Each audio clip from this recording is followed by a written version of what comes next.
Student, जैसे कि हमारा गाला में पेपर 4 चल रहा है और सेक्शन सी हमने स्टार्ट कर दिया। लास्ट वीडियो में हमने 4 सम किए, आज हम 41 से कर रहे हैं एंड पूरी कोशिश करेंगे कि सेक्शन सी आज कंप्लीट हो जाए। ओके, अभी हमारे पास क्वेश्चन नंबर 41 है तो उसकी मीनिंग समझे। देखो हमें क्या मिला हुआ है, paper board section C and question number 41। देखो क्या बता रहा है, फाइंड दी कोऑर्डिनेट। हमें कोऑर्डिनेट फाइंड करने हैं of the points के coordinate find करने हैं which divide the line segment joining a -2 to and b to 8 into 4 equal parts। देखो 4 बोल रहा है, 4 equal parts मींस इसका मतलब आपके पास ये दो पॉइंट हैं, एक a और b, समझो एक a पॉइंट है और एक b पॉइंट है। इन दोनों को जब हम मिला रहे हैं तो एक लाइन सेगमेंट बन रहा है। तो इसके कोऑर्डिनेट है a के -2 and 2, b के कोऑर्डिनेट है 2 8। ठीक है, ये एक लाइन सेगमेंट है, क्लियर बता रहा है, लाइन सेगमेंट है, ज्वाइन कर रहे हैं इन दोनों को तो एक लाइन सेगमेंट बन रही है। इसको 4 पार्ट में डिवाइड करना है। तो 4 पार्ट में डिवाइड करने के लिए हमें कितनी पॉइंट चाहिए, 3 पॉइंट चाहिए। एक पॉइंट, ये दूसरी पॉइंट और ये तीसरी पॉइंट। मींस अगर जो मैं यहाँ पे लिखूं p a1 b1, ठीक है, और यहाँ पे समझो q लूं a2 b2 और इसके बाद r लूं a3 b3, ठीक है। इस तरह 3 पॉइंट लेनी पड़ेगी क्योंकि 4 इक्वल पार्ट्स हैं। आप देखो अभी एक देखो ये part AP PQ QR and RB equal part होगा ना, ये 1 ये 2 ये 3 एंड ये 4। ओके, इक्वल पार्ट्स होने चाहिए, क्लियर बता रहा है। तो हमें सपोज कर रहे हैं AP की मेजरमेंट हम सपोज कर रहे हैं 1 है, सपोज कर रहे हैं। आप कुछ भी ले सकते हो, 2 लेना चाहो 2 भी ले सकते हो, 10 लेना चाहो 10 भी ले सकते हो। और 1 क्यों ले रहा हूं, क्योंकि वो रेशो में मींस इजी हो जाएगा, रेशो बन जाएगा, ठीक है ना। तो 1 लो तो बेस्ट रहेगा, ठीक है। तो देखो AP 1 तो PQ क्या होगा, वो भी 1 होगा। इसी तरह QR वो भी 1 होगा, इसी तरह RB वो भी 1 होगा, क्योंकि इक्वल पार्ट्स हैं, बराबर ना। इस लाइन सेगमेंट के ये इक्वल पार्ट्स हैं। अगर जब आप AP1 ले रहे हो तो PQ QR एंड RB ये भी सब 1 ही होंगे, ठीक है ना। अभी हमें क्या फाइंड करना है, इसके कोऑर्डिनेट फाइंड करने हैं। हमें सबसे पहले P के लिए सोचें, P A1 B1। इसके लिए अगर जो हम सोचें इसका रेशो सोचो आप, तो M1 रेशो M2 वो क्या होगा। अगर जो मैं P के लिए सोच रहा हूं तो क्या होगा, AP रेशो PB, इस तरह होगा ना, AP रेशो PB होगा। A से लेकर B तक सोचते हैं, AP रेशो PB। तो AP क्या है आपका, AP 1 है और PB क्या है, PB 1 2 3, तो 1 रेशो 3 हो गया। ओके, तो ये रेशो आ गया किस पॉइंट के लिए, ये P A1 B1 के लिए, ठीक है ना। अभी रेशो आ गया, डिवाइड करना है तो उसकी फॉर्मूला हमारी, हमें P के कोऑर्डिनेट फाइंड करने हैं तो उसकी फॉर्मूला क्या होती है, P A1 B1 equals to P, ये वाली formula M1 x2 plus M2 x1 divide में M1 प्लस M2 कॉमा फिर M1 y2 plus M2 y1 divide में M1 प्लस M2, ठीक है ना। ये फॉर्मूला होगी, बराबर। तो इसमें जो रेशो हुआ M1 और M2 का 1:3 हुआ, मतलब M1 की जगह मैं 1 रखूंगा, M2 की जगह मैं 3 रखूंगा, ठीक है।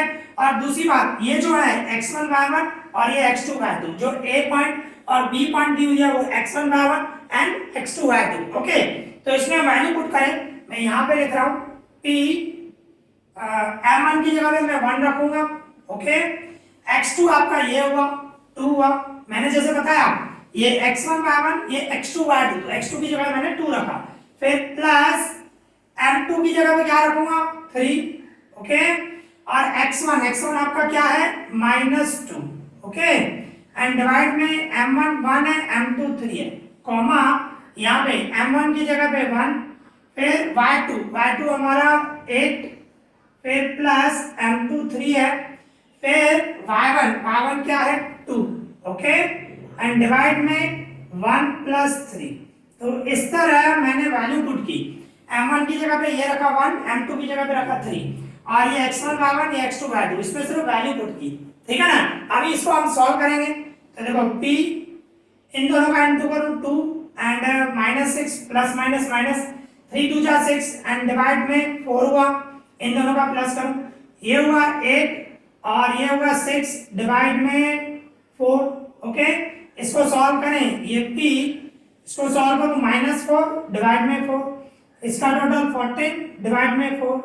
फिर आप देखो 4 4 कट जाएगा, -1, 2 का डबल लगाऊं, 2 7 जा 2 2 जा, मीन्स जो ये p जो है उसके कोऑर्डिनेट कौन से है, -1 एंड 7/2। हमें तीनों निकालने हैं, जैसे p का निकाला ना ऐसे ही q का भी निकालना है, ऐसे ही r के भी कोऑर्डिनेट। हमें वही बोल रहा है find the coordinates of the points, ये 3 पॉइंटें आएंगी, इन तीनों के कोऑर्डिनेट निकालने। तो ये हमारा जो p के कोऑर्डिनेट है वो आ गया -1 एंड 7/2। तो ये फर्स्ट पॉइंट का है, ठीक है ना, यहाँ पे लिख देता हूँ -1 7/2, ये फर्स्ट पॉइंट के कोऑर्डिनेट आ गए। ओके, अभी इसी तरह हम q के लिए करेंगे, तो ये रफ करना पड़ेगा, वीडियो को पॉज करें, ये लिख दें, ठीक है ना। अभी हम q के लिए कर रहे हैं, तो देखो ध्यान देना, मैं इसको रफ कर रहा हूं। तो अभी आप देख सकते हो q के लिए अगर जो मैं करूं तो क्या लिखूंगा, यहाँ पे फॉर q a2 b2, अभी q जो है उसके कोऑर्डिनेट मैंने a2 और b2 लिए, उसके लिए m1 और m2 रेशियो निकालूं तो क्या होगा, q के लिए तो aq एंड qb ऐसे होगा, aq qb। तो यहाँ पे ap लिखा हुआ है ना, तो मैं क्या लिखूंगा, aq एंड qb। ओके, तो हमारा aq क्या है, 1 2 2 है, ठीक है, 2 रेशियो qb कितना है, qb में भी 2, तो 2 रेशियो 2 मतलब 2 का डबल लगा दूं तो 1 रेशियो 1 हुआ, मतलब m1 की जगह पे 1 रखूंगा, m2 की जगह पे भी 1 रखूंगा, ठीक है ना। और q के कोऑर्डिनेट कर रहे हैं तो यहाँ पे लिखूंगा q a2 b2 equals to में q, फार्मूला तो यही रहने वाली है रेशियो में, बराबर ना, फार्मूला ये अभी 1 रेशियो 1 है, मिड पॉइंट की भी फार्मूला लगा सकते हो आप, ठीक है ना। देखो मैं बता रहा हूँ, पर ये भी कर सकते हो, मिड पॉइंट की भी फार्मूला लगा सकते हो, क्योंकि 1 रेशियो 1 हो गया, 1 रेशियो 1 का मतलब q जो है वो ab का मिड पॉइंट होगा, 1 रेशियो 1 आया ना, तो कहने का मतलब aq और qb की मेजरमेंट सेम है, तो कहने का मतलब q जो है वो ab का मिड पॉइंट है, तो आप मिड पॉइंट की भी फार्मूला लगा सकते हो, पर रेशियो है तो आप ये भी लगा सकते हो, ठीक है ना।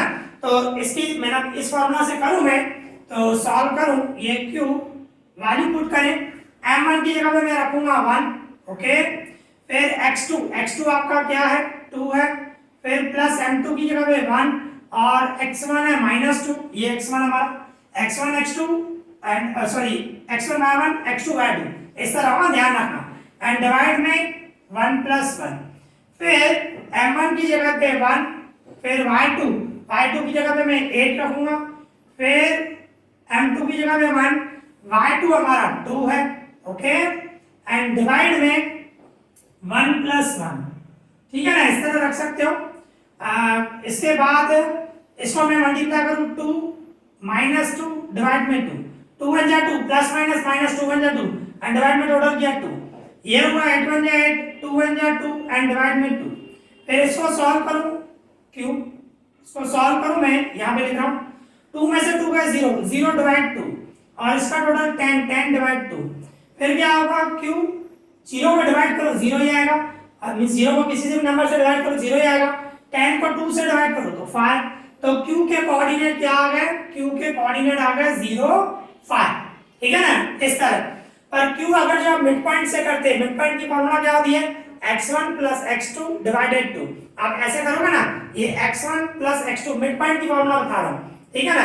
तो पहले तो मैं देखो इसको रफ कर रहा हूँ इस तरह, ये आप कर सकते हो, रेशियो की फार्मूला लगाई, मैं इसको अभी रफ कर रहा हूँ, पर सपोज करो आपको दूसरी फार्मूला लगानी होती, ये फार्मूला जो होगी सिर्फ q के लिए होगी, क्योंकि q जो है वो ab का मिड पॉइंट है, इसकी वजह से आप ये भी फार्मूला लगा सकते थे, q a2 b2 equals to mid point है, इसकी वजह से q x1 + x2 divided 2 y1 + y2 divided 2, ये मिड पॉइंट की फार्मूला आपको पता होगी। तो x1 + x2, ये x1 -2 एंड +2, -2 + 2 डिवाइड में 2, और ये y1 ये 2 + 8, बराबर ना, y1 + y2 डिवाइडेड 2। अभी आप इसको सॉल्व करो, देखो ये 0 हो गया, 2 में से 2 गए, 0 किसी से भी डिवाइड करो 0 ही आएगा, और इन दोनों का टोटल 2 और 8 10, 10 को 2 से डिवाइड करूं 5। ठीक है, ये आप फॉर्मूला लगाते तो भी चल जाता, या रेशो की फॉर्मूला लगाओगे तो भी चलेगा। ठीक है ना, इट्स योर चॉइस। तो सिर्फ ये जो करोगे ना सिर्फ क्यू के लिए हो सकता है, बाकी पी और आर के लिए नहीं। क्यू जो है मिड पॉइंट है, इसकी वजह से ये फॉर्मूला भी लग रही है। आपको नॉलेज होना चाहिए, इसीलिए मैं बता रहा हूँ। ठीक है, बाकी आप रेशो की फॉर्मूला लगा सकते हो। तो इस तरह हमने पी के कोऑर्डिनेट फाइंड कर दिए, क्यू के कोऑर्डिनेट फाइंड कर दिए। अभी रिमेनिंग लास्ट बचा है आर, आर के कोऑर्डिनेट फाइंड करने हैं। तो मैं यहाँ पे लिखूं are for are A3 B3। उसके लिए अगर जो मैं रेशो निकालूं, देखो अभी मैं इसके लिए रेशो निकालूं, चलो यहाँ पे लिखते हैं M1 रेशो M2 निकालो, तो उसमें क्या होगा AR रेशो RB, ऐसे होगा ना, AR रेशो RB ऐसे होगा। तो AR कितना है 3 है, 1 2 3, मतलब 3 रेशो RB कितना है 1, तो आपको 3 रेशो 1 ये वाली फॉर्मूला लगानी पड़ेगी। और इसमें मैं क्या लिखूंगा, यहाँ पे लिखूं R और A3 B3, उसके कोऑर्डिनेट फाइंड करने, यहाँ पे R लिखूंगा, फॉर्मूला यही होगी, सिर्फ क्या होगा रेशो चेंज हो गया, उस हिसाब से M1 की जगह पे 3 रखना है, M2 की जगह पे 1 रखना है। ठीक है ना, तो देखो अभी हम इसको सॉल्व करें, यहाँ पे आप देखो ये R सेम, M1 की जगह पे मैं क्या रख रहा हूँ 3 रख रहा हूँ। ओके, x2 की जगह पे 2 रखूं, फिर प्लस M2 की जगह पे 1 एंड x1 है आपका -2 एंड डिवाइड में 3 + 1। ओके, सिर्फ वैल्यू पुट की, M1 की जगह पे 3 रखा और x2 की जगह पे मैंने ये रखा 2, M2 की जगह पे 1 रखा, ठीक है, और x1 की जगह पे 2 रखा। ओके, -2 सॉरी, x1 की जगह पे एंड डिवाइड में 3 + 1। अभी इसमें भी वैल्यू पुट करूं, 3 y2 की जगह पे क्या रखूंगा 8, फिर +1 और y1 की जगह पे 2 रखूंगा एंड डिवाइड में 3 + 1। ठीक है ना, सिर्फ वैल्यू पुट की और कुछ भी नहीं किया। तो अभी देखो हम इसको सॉल्व करें तो ये क्या होगा 6 - 2 डिवाइड में 4 और ये होगा 24 + 2 बन जाए 2 डिवाइड में 4। ओके, तो इसको सॉल्व करें, यहाँ पे लिख रहा हूँ। अभी देखो 6 में से 2 गए 4, 4/4, इन दोनों का टोटल करो 26 डिवाइडेड 4 मींस, देखो ये r 4 को 4 मींस 4 को 4 से डिवाइड करूं तो क्या होगा 1 और 2 का डबल लगाऊं 13 जा, नीचे 2 जा। ठीक है ना, तो देखो ये r के कोऑर्डिनेट आ गए। तो हमें जो कोऑर्डिनेट फाइंड करना था, बोला ना find the coordinate of the points, तो ये 3 पॉइंट आई हमारी जो 4 मींस 4 पार्ट्स में डिवाइड कर रहा है और वो भी इक्वल पार्ट, बराबर है। तो p q और r, p के कोऑर्डिनेट ये आए, q के कोऑर्डिनेट ये आए और r के अभी आपने फाइंड किए 1 एंड 13/2। ओके, तो यहाँ पे ये हमारा सम कंप्लीट हो गया। ठीक है, अभी इसी तरह हमारे पास क्वेश्चन नंबर 42 है, तो उसकी मीनिंग समझे। देखो हमें क्या मिला हुआ है, फाइंड द रेशो, हमें रेशो फाइंड करना है in which the y axis divide the line segment joining the points a -2 4 and b 3 9। मतलब हमारे पास दो पॉइंट हैं, एक ये है और एक ये है। ठीक है ना, ये दो पॉइंट हैं a और b, इसको हम जब मिला रहे हैं लाइन सेगमेंट बन रही है। ये लाइन सेगमेंट जो है उस पे एक पॉइंट है जो y एक्सिस पे आ रही है, y एक्सिस पे x कोऑर्डिनेट 0 होता है, ये आपको पता होना चाहिए। ठीक है ना, तो उसमें रेशो फाइंड करो, सबसे पहले बोल रहा है रेशो फाइंड करो। ठीक है, किस रेशो में वो पॉइंट इन लाइन सेगमेंट को डिवाइड कर रही है। इसके बाद आगे क्या बता रहा है, also find the coordinates, coordinates भी फाइंड करो of the point of division. ये जो पॉइंट है जिसका रेशो फाइंड करना है वो उसके कोऑर्डिनेट भी मींस फाइंड करना है हमें। ठीक है ना, तो देखो हमें क्या होगा, हमारे पास दो पॉइंट हैं, एक है ए पॉइंट और एक है बी पॉइंट। इन दोनों को जब हम मिला रहे हैं तो क्या हो रहा है, ये हमारी लाइन सेगमेंट बन रही है, इन दोनों पॉइंट्स को जब मिला रहे हैं फिर इसको एक पॉइंट पे डिवाइड कर रही है जो y एक्सिस पे आ रही है। कहां पे आ रही है, y एक्सिस पे, और y एक्सिस पे x कोऑर्डिनेट 0 होता है और y जो है मैं समझो a ले लेता हूं, 0 a। 0 क्यों हुआ, क्योंकि y एक्सिस पता है, y एक्सिस पे x कोऑर्डिनेट 0 होता है। ठीक है ना, ये आपको पता होना चाहिए। और दूसरा y कोऑर्डिनेट कोई भी नंबर आ सकता है, तो मैंने a लिखा। ठीक है ना, तो ये जो p पॉइंट है ए बी को कौन से रेशो में डिस्ट्रीब्यूट कर रही है वो हमें फाइंड करना है। तो सबसे पहले आप फार्मूला रेशो की फार्मूला कौन सी है, P0A इक्वल्स टू में क्या लिखूं, P यहाँ पे M1 x2 plus m2 x1 divide में m1 प्लस m2, फिर क्या होगा m1 y2 फिर m2 y1 एंड डिवाइड में क्या होगा m1 प्लस m2, इस तरह होगा। पर अभी क्या है, ये जीरो मिला हुआ ना, तो जीरो इक्वल टू मैं ये ले रहा हूं, ठीक है ना, क्योंकि p के कोऑर्डिनेट ये फार्मूला के हिसाब से ये हुआ, तो जीरो इक्वल टू ये ले रहा हूं मैं, ठीक है ना, क्यों, क्योंकि जीरो हमें मिला हुआ है, हमें रेशो फाइंड करना है, तो जीरो इक्वल टू मैं ये ले रहा हूं m1 x2 plus m2 x1 divide में m1 प्लस m2।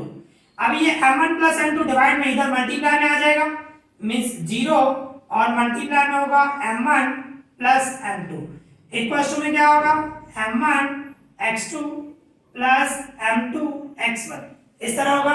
अभी क्या करूंगा, जीरो को किसी तरह इंटू करो, क्या होगा जीरो ही होगा, तो मैं क्या लिख रहा हूं जीरो इक्वल्स टू ये रहेगा m1 x2 plus m2 x1, ठीक है ना।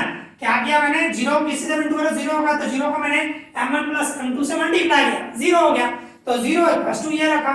अभी हम वैल्यू पुट कर रहे हैं, देखो ये m1 सेम, x2 क्या होगा, ये x1 y1, ये x2 y2, तो हमारा x2 क्या है 3 है, ओके, फिर प्लस ये m2 सेम, x1 क्या है हमारा, x1 हमारा -4 है, ठीक है ना। फिर क्या होगा, ये 0 इक्वल्स टू 3 से मल्टीप्लाई करो, तो 3m1 और ये -4 m2 हो गया, माइनस प्लस माइनस 4 को m2 से मल्टीप्लाई किया तो 4m2, फिर क्या होगा, ये माइनस में इक्वल्स टू के साथ लेके आऊंगा तो प्लस हो जाएगा, मतलब 4m2 इक्वल्स टू 3m1। क्या किया मैंने, देखो ये जीरो सेम रखा, ये माइनस में इस साइड आएगा तो प्लस हो गया, कहने का मतलब मैं ऐसे लिखूं जीरो प्लस, भाई जीरो समझो सेम रखूं, और -4m2 है इक्वल्स टू के साइड लेके आया तो प्लस हो गया, और इक्वल्स टू में 3m1 सेम रखा। अभी जीरो से मैं प्लस करूंगा तो सेम ही होगा ना, 4m2 इक्वल्स टू 3m1, इस तरह का बोल सकते हो। फिर क्या करूंगा, देखो ये m1 सेम, ये m2 मल्टीप्लाई में इधर आएगा डिवाइड में m2, ये 4 सेम, 3 को इस साइड लेके आऊंगा 3 डिवाइड में, ठीक है। क्या किया मैंने, देखो ये m1 सेम रखा, m2 यहाँ पे मल्टीप्लाई में उधर लिखेगा डिवाइड में, 4 यहाँ पे सेम रखा, 3 इधर लिखेगा डिवाइड में, तो ये m1 अपॉन m2 मतलब रेशो बन गया ये, ठीक है ना। तो हम बोलेंगे m1 रेशो m2, तो m1 अपॉन m2 मतलब क्या हुआ, m1 रेशो m2 ही हुआ, और ये क्या हुआ 4 रेशो 3, तो ये हमारा रेशो मिल गया। हमें बोल रहा था ना भाई किस रेशो में डिवाइड कर रहा है, तो ये इस रेशो में डिवाइड कर रहा है, 4:3 में डिवाइड कर रहा है, ओके। फिर इसके बाद बोल रहा है आल्सो फाइंड द कोऑर्डिनेट, हमें कोऑर्डिनेट भी फाइंड करने हैं, तो देखो जीरो तो है, सिर्फ एक के कोऑर्डिनेट हमें फाइंड करने हैं, ठीक है। तो इसको मुझे रफ करना पड़ेगा, वीडियो को पॉज करो, ये लिख लो, आधा सब हो चुका है, रेशो फाइंड कर लिया है, अभी हमें कोऑर्डिनेट फाइंड करने, ठीक है ना, उस पॉइंट के कोऑर्डिनेट फाइंड करें। तो देखो किस तरह करेंगे, ध्यान रखना हमारा रेशो है 4:3, तो देखो अभी हम कैसे करेंगे, हमारा रेशो आया, ये सेम ही रख देना, m1 रेशो m2 आया, 4:3 आया। अभी देखो हमें a पॉइंट चाहिए, ठीक है ना, तो a इक्वल्स टू क्या होगा, आप ये बोलोगे m1 y2, ये होगा a इक्वल्स टू कॉमा के इस साइड कॉमा के इस साइड, ऐसे बोल सकते हो, a इक्वल्स टू ये m1 y2, फिर क्या होगा m2 y1 एंड डिवाइड में m1 प्लस m2। अभी m1 की जगह पे क्या रखना है 4, m2 की जगह पे 3, और ये x1 y1 और x2 y2 तो मिला ही हुआ है, तो हम वैल्यू पुट करें, ये a सेम रहेगा, यहाँ पे सेम रख देता हूँ, m1 की जगह पे मैं रखूंगा 4, फिर क्या होगा y2 आपका क्या है, y2 9 है, फिर m2 आपका 3 है, और इसके बाद y1 आपका 2 है, एंड डिवाइड में 4 प्लस 3, ओके, इस तरह। तो यहाँ पे लिखता हूँ, चलो a इक्वल्स टू यहाँ पे लिख देते हैं, इन दोनों का n2 करूँ 36, फिर प्लस इन दोनों का n2 करूँ 6, डिवाइड में टोटल करूँ 7, मींस a इक्वल्स टू क्या हुआ 42 डिवाइडेड 7, मतलब a इक्वल्स टू क्या हुआ 6, 7 का डबल 42 पे 6 ज्यादा लगेगा, तो कहने का मतलब आपका जो कोऑर्डिनेट हुआ T0a, इसके कोऑर्डिनेट निकाले ना, उसके कोऑर्डिनेट है हमारे T0 सेम रहेगा, a की जगह पे 6 रखूंगा, तो कहने का मतलब ये पॉइंट जो है AB को इस रेशियो में डिस्ट्रीब्यूट कर रही है 4:3 में, और उसके जो कोऑर्डिनेट है वो 0 6 होंगे। ओके, इस तरह होगा। तो यहाँ पे ये हमारा सम कंप्लीट हो गया। ओके, अभी इसी तरह हमारे पास क्वेश्चन नंबर 43 है, तो उसकी मीनिंग समझे। देखो हमें क्या मिला हुआ है, find the area of a sector. एक सेक्टर है, उसकी एरिया फाइंड करनी है, ऑफ अ सर्कल। एक सर्कल के सेक्टर की एरिया फाइंड करनी है, ऑफ रेडियस, जिसका radius 28 centimetre and centre angle, मतलब सेंटर में जो एंगल बन रही है वो 45 डिग्री है। मींस देखो इस तरह है, एक सर्कल है जिसका रेडियस 28 मिला हुआ है और सेंटर पे एंगल जो बन रही है वो 45 डिग्री है। ऐसे यहाँ पे 45 डिग्री बन रही है, ठीक है। और ये जो रेडियस दिया हुआ है वो 28 सेंटीमीटर, 28 सेंटीमीटर। तो ये जो हुआ इसको बोलते हैं सेक्टर, बराबर ना। जो मैंने आपको बताया था पिज्जा का एक पीस, ठीक है ना, उसको सेक्टर बोलते हैं। तो उसकी फॉर्मूला क्या होती है, मीन्स हमें यहाँ पे निकालना है एरिया ऑफ माइनर सेक्टर। हमें माइनर सेक्टर की एरिया फाइंड करनी है, उसकी formula pi r square theta divide में 360। ओके, तो इसमें हम वैल्यू पुट करें तो देख सकते हो आप, पाई की जगह मैं क्या रखूं 22/7। रेडियस आपका क्या है 28 मल्टीप्लाइड 28। ओके, क्या किया, पाई की जगह पे 22/7, रेडियस आपका 20, आर स्क्वायर है तो 2 बार 28 मल्टीप्लाइड 28 एंड थीटा मतलब जो सेंटर पे एंगल बन रही है 45। ओके, एंड ये 360 सेम रहेगा। तो इस तरह वैल्यू पुट किया, अभी इसको सॉल्व करना है, आंसर आ जाएगा। देखो किस तरह सॉल्व करेंगे, 7 का टेबल लग रहा है, यहाँ पे 7 1 जा 7 4 जा, 4 का टेबल इधर लगाऊं मैं, ठीक है, 4 1 जा 4 9 जा 0 से, फिर 45 का टेबल लगाओ, 45 1 जा 45, 45 2 जा 90 होगा, तो 45 1 जा 45 2 जा, 2 का टेबल इधर लगाओ, 2 1 जा 2 1 जा 2 1 जा मींस 11 जा होगा। अभी देखो नीचे सब कट हो गए, ऊपर क्या बचा 11 और 28, दोनों को मैं मल्टीप्लाई करूं, ठीक है ना। तो 88 एंड 308 और वो भी सेंटीमीटर में दिया हुआ है, तो इसकी एरिया जो होगी 308 सेंटीमीटर स्क्वायर। ओके, तो यहाँ पे हमें क्या फाइंड करना था, एरिया ऑफ सेक्टर, वही हमें मिल गया। एरिया ऑफ माइनर सेक्टर क्या आया 308 सेंटीमीटर स्क्वायर। ओके, तो यहाँ पे ये हमारा सम कंप्लीट हो गया, ठीक है। अभी इसी तरह हमारे पास क्वेश्चन नंबर 44 है, तो उसकी मीनिंग समझे।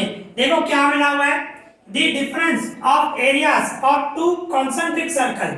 कॉन्सेंट्रिक सर्कल मींस कैसा होता है, मैंने आपको बताया भाई, एक सर्कल ये रहा कॉन्सेंट, इसका ये दूसरा सर्कल यहाँ पे, कहने का मतलब सेंटर एक ही हो, सेंटर एक ही हो और रेडियस अलग अलग हो। इसका रेडियस ये हुआ, दूसरे का रेडियस ये हुआ, दोनों का रेडियस अलग हो, सेंटर एक ही हो, रेडियस अलग अलग हो, तो उसको क्या बोलते हैं कॉन्सेंट्रिक सर्कल। तो वही बोल रहा है, दो कॉन्सेंट्रिक सर्कल है, उनकी एरिया का डिफरेंस बोल रहा है, ठीक है ना, इज 286 सेंटीमीटर स्क्वायर। मतलब ये सर्कल और ये सर्कल दोनों की एरिया फाइंड की गई, उसकी एरिया का डिफरेंस बताया गया है, ये है, ठीक है। फिर क्या बता रहे हैं, and the difference of their ready, उनका जो रेडियस है उसका डिफरेंस इज 7 सेंटीमीटर। मींस देखो ये जो बड़ा सर्कल है उसका रेडियस जो है उसको अगर जो हम r1 दें और जो छोटा सर्कल है उसको सपोज करो हम r2 दे रहे हैं, ठीक है ना। तो पहला डिफरेंस जो हमें दिया गया है भाई, उनकी एरिया का डिफरेंस 286 है और रेडियस का डिफरेंस क्या है 7 है, मतलब r1 माइनस r2। बड़े सर्कल में से छोटा सर्कल माइनस करूंगा, मतलब r1 माइनस r2 जो है वो क्या दिया हुआ है 7 सेंटीमीटर, डिफरेंस बोल रहा है, डिफरेंस मतलब माइनस दोनों का, ठीक है ना। फिर क्या होता है, find the radius of each circle, मतलब r1 और r2 दोनों की मेजरमेंट क्या होगी, ये रेडियस मैंने रेडियस ही दिया है r1 और r2, तो वो r1 और r2 मतलब दोनों का जो रेडियस है वो क्या होगा वो हमें फाइंड करना है, ठीक है ना। तो देखो सबसे पहले तो हम समझे यहाँ पे जो r1 माइनस r2 है इक्वल्स टू 7 सेंटीमीटर है, मतलब दोनों का जो रेडियस है उसका difference, the difference of their radius, मतलब r1 बड़ा है, बड़े में से छोटा माइनस करना है, कंपलसरी r1 माइनस r2 लिखना है, r2 माइनस r1 नहीं लिखना, वो रॉन्ग हो जाएगा, क्योंकि हमने बड़ा सर्कल है उसका रेडियस r1 लिया और छोटे सर्कल का रेडियस r2 लिया है, तो बड़े रेडियस में से छोटा रेडियस माइनस करना है, ये ध्यान रखना। तो r1 minus r2 equals to हमें 7 सेंटीमीटर दिया हुआ है, ठीक है। फिर इसके बाद क्या मिला हुआ है, इसके बाद हमें उनकी एरिया का डिफरेंस दिया हुआ है। तो मैं इस तरह बोलूं, एरिया ऑफ बिगर सर्कल या बिग सर्कल शॉर्ट में दे रहा हूं, जो बड़ा सर्कल है उसकी area minus area of small circle, ठीक है। छोटा सर्कल जो है उसकी, मतलब बड़ा सर्कल है उसकी एरिया माइनस छोटा सर्कल है उसकी एरिया, उन दोनों का डिफरेंस बोल रहा है ना, तो माइनस करूंगा तो वो क्या होगा 286, ये हमें दिया हुआ है। बिग सर्कल की एरिया माइनस स्मॉलर सर्कल की एरिया, दोनों का डिफरेंस 286 है, उसका डिफरेंस बताया, मतलब बीच में माइनस आएगा। बड़े सर्कल में से छोटे सर्कल की एरिया माइनस करनी है, ये ध्यान रखना है। तो ये जो एरिया सर्कल क्या होता है पाई आर स्क्वायर, तो मैं इसकी जगह पे क्या रखूं, यहां पे लिख रहा हूं पाई r1 स्क्वायर, ऐसे होगा ना, पाई r1 square minus pi r2 square. जो बड़ा सर्कल है उसकी एरिया ये होगी, उसका रेडियस r1 है। देखो एरिया सर्कल तो वही रहने वाली है पाई r स्क्वायर, सिर्फ आपको रेडियस अलग लिखना है r1 और r2। तो ये एरिया सर्कल पर बड़े सर्कल की r1 स्क्वायर और ये छोटे सर्कल की पाई r2 स्क्वायर, और इक्वल्स टू में क्या लिखूंगा, दोनों का डिफरेंस 286 है। इसमें से पाई कॉमन निकाल दो, ओके, पाई कॉमन निकालो तो क्या होगा r1 square minus r2 square equals to में 286, ठीक है। अभी क्या करूंगा, देखो ये पाई की जगह पे मैं रखूं 22/7, और दूसरी बात ये फॉर्मूला हमारी x square minus Y square, इसकी फॉर्मूला क्या होती है, एक ब्रैकेट में x माइनस वाई, दूसरी ब्रैकेट में x प्लस वाई, इस तरह होती है फॉर्मूला, बराबर ना। तो यहाँ पे भी r1 square minus r2 square है, तो इसकी फॉर्मूला क्या होगी, एक ब्रैकेट में r1 माइनस r2, दूसरी ब्रैकेट में r1 प्लस r2, ऐसे होगा कि नहीं, एक में माइनस आएगा एक में प्लस आएगा, इक्वल्स टू में 286, ठीक है। फिर क्या कर रहा हूं, उसकी जगह वैल्यू पुट करूं, देखो ये 22/7 ये जो है वो सेम रख रहा हूं, r1 माइनस r2 ये मिला हुआ है आपको, r1 minus r2 equals to क्या है 7 है, आपको मिला हुआ है ना, आप देख सकते हो r1 माइनस r2 दोनों रेडियस का डिफरेंस हमें दिया हुआ था, तो ये 22/7 सेम रखा, r1 माइनस r2 उसकी जगह पे 7 रखा, और ये जो r1 प्लस r2 है वो सेम रखा, r1 प्लस r2, ठीक है ना, ये सेम रखा, इक्वल्स टू में 286। अभी क्या होगा, ये 7 7 कट जाएगा, ये 7 7 कट, और 22 उधर लेके जा रहा हूं, डिवाइड में होगा, मींस क्या होगा r1 plus r2 equals to 286 divided 22। तो इसको मैं 22 से डिवाइड करूं, समझो रफ पे कर रहा हूं, 286 डिवाइड 22, 11 का डबल लगाऊं, 11 2 जा, यहाँ पे 11 2 जा, 6 बचे, 11 6 जा, 2 का डबल लगाऊं, 2 1 जा, 2 13 जा, मतलब r1 प्लस r2 डिवाइड किया तो क्या आया 13 आया, ओके। तो ये हमारा पहला स्टेप हुआ, ठीक है। अभी मैं दूसरे स्टेप में मैं क्या बोलूं, हमें मिला हुआ है, आप देख सकते हो ये अभी आपने फाइंड किया r1 plus r2 equals to 13, दूसरा आपको ये तो मिला हुआ है ना r1 minus r2 equals to 7, ये मिला हुआ है, ये आपने फाइंड किया r1 plus r2 equals to 13, और ये मिला हुआ है r1 minus r2 equals to 7। अभी एलिमिनेशन मेथड से सॉल्व करो, आप देख सकते हो ये r2 को प्लस की साइन है, r2 को माइनस की साइन, कट हो जाएगा, r1 और r1 2r1 इक्वल्स टू में इन दोनों का टोटल करूं 20 13 और 7, अभी 2 जाएगा डिवाइड में, मतलब r1 इक्वल्स टू क्या हुआ, यहां पे लिख देता हूं r1 इक्वल्स टू 10 हुआ, आप देख सकते हो 10 होगा ना, ये 2 जो है डिवाइड में लेते जाऊं, 20 को 2 से डिवाइड करूंगा 10 हो जाएगा, तो r1 की जो वैल्यू हुई वो 10 सेंटीमीटर हुआ, ठीक है ना। अभी क्या करूंगा, अभी इस तरह करूंगा, आप देख सकते हो ये r1 प्लस r2 जो आपने फाइंड किया 13 था ना, आपने फाइंड किया ना r1 प्लस r2, ओके। तो r1 की जगह पे मैं 10 रखूंगा, ये r2 से, ये 13 से, फिर क्या होगा ये r2 से इक्वल्स टू 13 प्लस 10 है, उससे हट जाएगा माइनस 10, तो r2 इक्वल्स टू क्या हुआ 13 में से 10 गए तो 3 सेंटीमीटर। तो इस तरह आपका जो दोनों सर्कल है, एक का जो रेडियस आया वो 10 सेंटीमीटर आया, जो बड़ा सर्कल है उसका रेडियस 10 सेंटीमीटर आया, और दूसरा जो छोटा सर्कल है उसका रेडियस क्या आया 3 सेंटीमीटर, ओके। तो इस तरह हमें रेडियस फाइंड करना था, रेडियस हमें मिल गया, यहाँ पे हमारा सम कंप्लीट हो गया, ओके। अभी इसी तरह हमारे पास क्वेश्चन नंबर 45 है, तो उसकी मीनिंग समझे। देखो हमें क्या मिला हुआ है, there are board number 1 to 50 in a box. मतलब क्या बता रहा है, एक बॉक्स है, उसके अंदर अलग अलग बोर्ड है, बोर्ड मतलब चिट समझो, चिट है, और उस चिट पे नंबर लिखे हुए हैं, कौन से, 1 से लेकर 50 तक, ठीक है। एक बॉक्स है, उस बॉक्स के अंदर चिट्स पड़ी है, यहाँ पे बोर्ड बोल रहा है, बोर्ड मतलब बोर्ड है, मींस चिट समझो, उसमें नंबर लिखा हुआ है 1 से लेकर 50 तक, ठीक है। तो यहाँ क्या बता रहा है, 1 बोर्ड इज सिलेक्टेड, मतलब एक चिट निकाल रहा है, ऐसे समझो, ठीक है। 1 board is selected at random, randomly एक बोर्ड निकाल रहा है, एक चिट निकाल रहा है। फाइंड द प्रोबेबिलिटी, हमें प्रोबेबिलिटी फाइंड करनी है that the number on the board, जो बोर्ड है मतलब जो चिट है उस पे जो नंबर हो वो क्या होना चाहिए, a multiple of 11, multiple of 11 हो तो उसकी प्रोबेबिलिटी क्या। फिर क्या बता रहा है, a prime number, prime number हो तो उसकी प्रोबेबिलिटी क्या। इसी तरह third number, a multiple of 10, multiple of 10 हो तो उसकी प्रोबेबिलिटी क्या, ठीक है ना, वो हमें फाइंड करना है। तो सिंपल देखो, फार्मूला क्या होती है, फेवरेबल आउटकम, प्रोबेबिलिटी की formula, favourable outcome divide total outcome. तो डिवाइड में टोटल आउटकम, जो टोटल आउटकम आपके कितने हैं, चिट्स कितनी है, 50 है, 1 से लेकर 50 तक, तो डिवाइड में तो कंपलसरी 50 ही आएगा, ठीक है ना, 50 मतलब टोटल आउटकम हमारे 50, फेवरेबल हमें सोचने हैं, ओके, बिल्कुल इजी है। तो देखो सबसे पहले अगर जो हमने, भाई हमारे पास जो मींस बोर्ड है, जो चिट्स हैं वो 1 2 3 अप टू 50 तक है, तो हमारा जो टोटल आउटकम है वो 50 ही आने वाला है।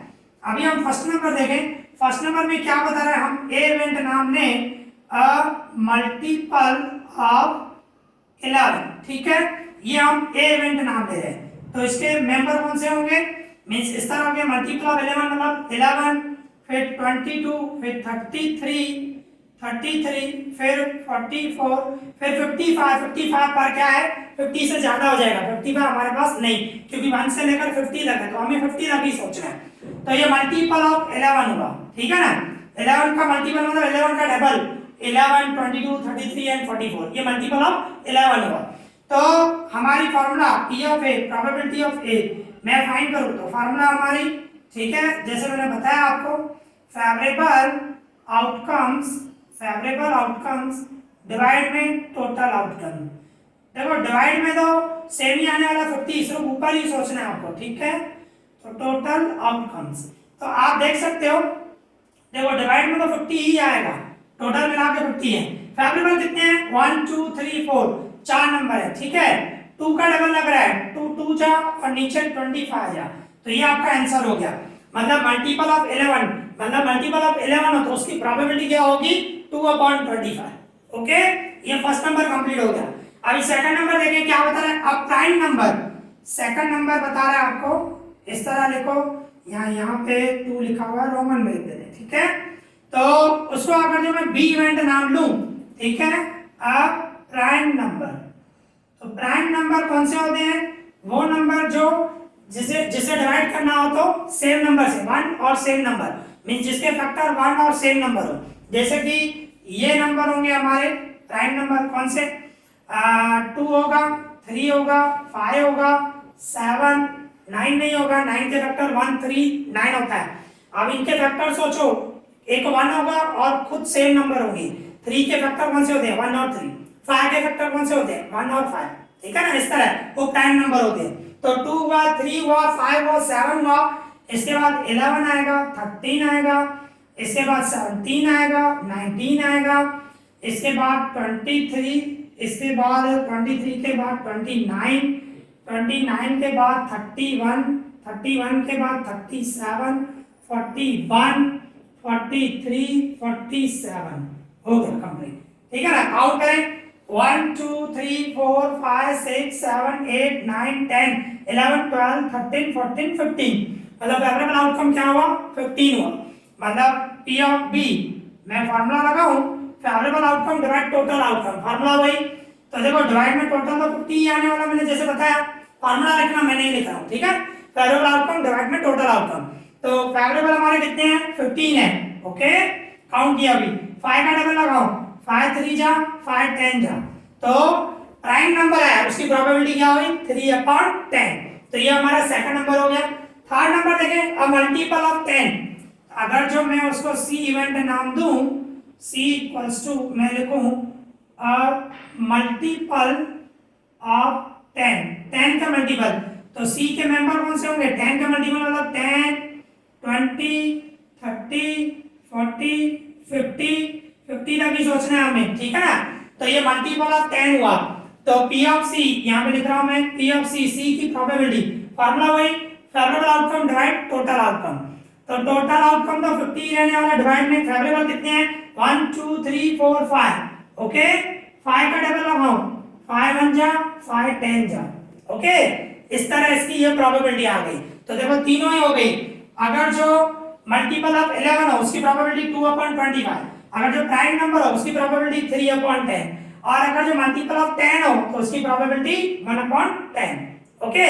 तो यहाँ पे ये हमारा 45 नंबर सम कंप्लीट हो गया और इसके साथ हमारा सेक्शन सी भी कंप्लीट हो गया। तो आज हमने जो भी सम किए आई होप आपको अच्छे से समझ में आया होगा। अगर जो आपको कोई भी डाउट हो तो हमें कमेंट करना, हम उसका रिप्लाई जितना जल्दी होगा करेंगे, ठीक है ना। एंड प्लीज इस वीडियो को जितना ज्यादा शेयर कर पाओ शेयर करो, क्योंकि इसका बेनिफिट सभी स्टूडेंट को मिलना चाहिए।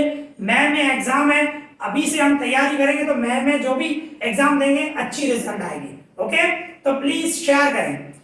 इस वीडियो में इतना ही, thank you for watching this.